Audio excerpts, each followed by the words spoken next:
Good morning and welcome to This Week. Breaking overnight, 2 daring raids. Under cover of darkness in hostile terrain, U.S. commandos target 2 of the world's most wanted terrorists, capturing 1 alive. We've got the latest details on the secret strikes. Plus, this isn't some damn game. 6 days in, one man stands at the center of the showdown. John Boehner cannot take yes for an answer. John Boehner won't even let the bill get a yes or no vote. This morning, the speaker responds. His first and only interview since the government shutdown. Is he ready to change course, put his speakership at risk, or hold firm and put America at risk of default? House Speaker John Boehner live. It's an ABC News exclusive. Plus, instant analysis and answers from our Powerhouse Roundtable. It's all right here this Sunday morning. From ABC News, This Week with George Stephanopoulos starts now. It is day 6 of the government shutdown, and House Speaker John Boehner is here live for his first interview. But we begin with that dramatic day in the war on terror. 2 raids, 2 targets, 1 for the bombings of the U.S. embassies and 1 for that deadly attack on the mall in Kenya. So many details still coming in, and U.S. officials, led by Secretary of State John Kerry, are claiming mission success. The United States of America will never stop in its effort to hold those accountable who conduct acts of terror, and those members of Al-Qaeda and other terrorist organizations literally can run, but they can't hide.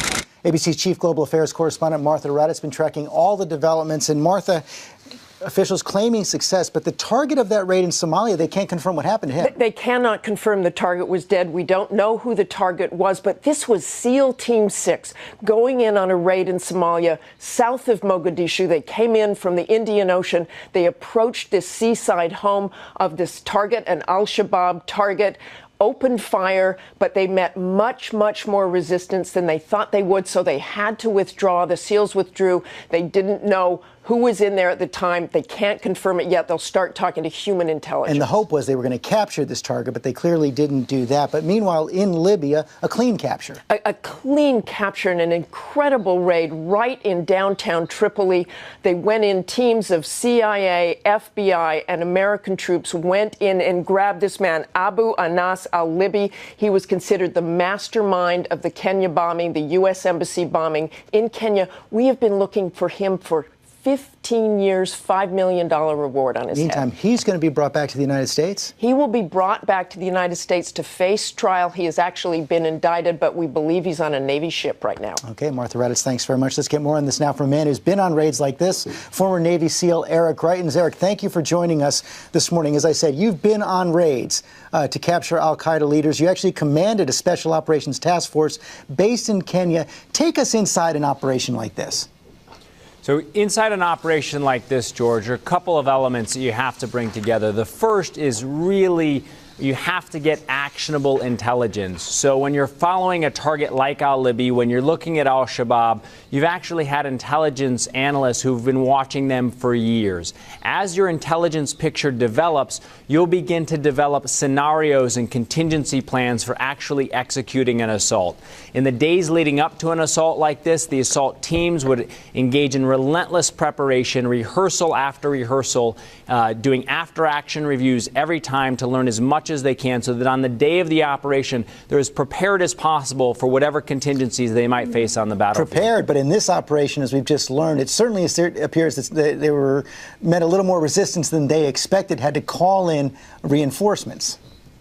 Yeah, absolutely. One of the things that you know is that your intelligence picture, no matter how good it is, it's never going to be perfect. And in this case, it sounds like they met more resistance than they expected. It's a very complex, difficult situation fighting on the ground. And one of the reasons why you use a SEAL team in a situation like this is not just because of their tactical proficiency, but you're also looking to have an on-the-ground commander who can exercise their judgment about the best course of action. And in this case, in the al-Shabaab raid, they decided to pull back and re-engage another day. And I would imagine that at some level, they have to be colored by the experience 20 years ago on Black Hawk Down when so many Americans lost their lives in that raid.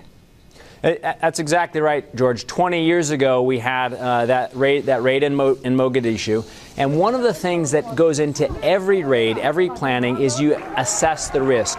You're both assessing the risk that you're going to face on the battlefield, and the commander also wants to be clear about what risks they want to take. In this case, they wanted to make sure that there were not a lot of civilian casualties. They wanted to make sure that there was not collateral damage. They might not have been sure about the exact intelligence picture. And so in a situation like this, again, very complex, dynamic situation, you want that commander on the ground to make an assessment at the moment. 2 raids on the same day. U.S. officials call it a coincidence. You buy that? I think one of the things that's happening in a situation like this is that it's perhaps coincidental that both of these targets were actionable. But what happens, George, is that you actually want to maintain the element of surprise. By executing both of these operations at the same time, they made sure that either target was not going to know that American forces were active, that they were responding at the time. So there's actually a lot of advantages to conducting the raids at the same time. Eric Greitens, thanks very much.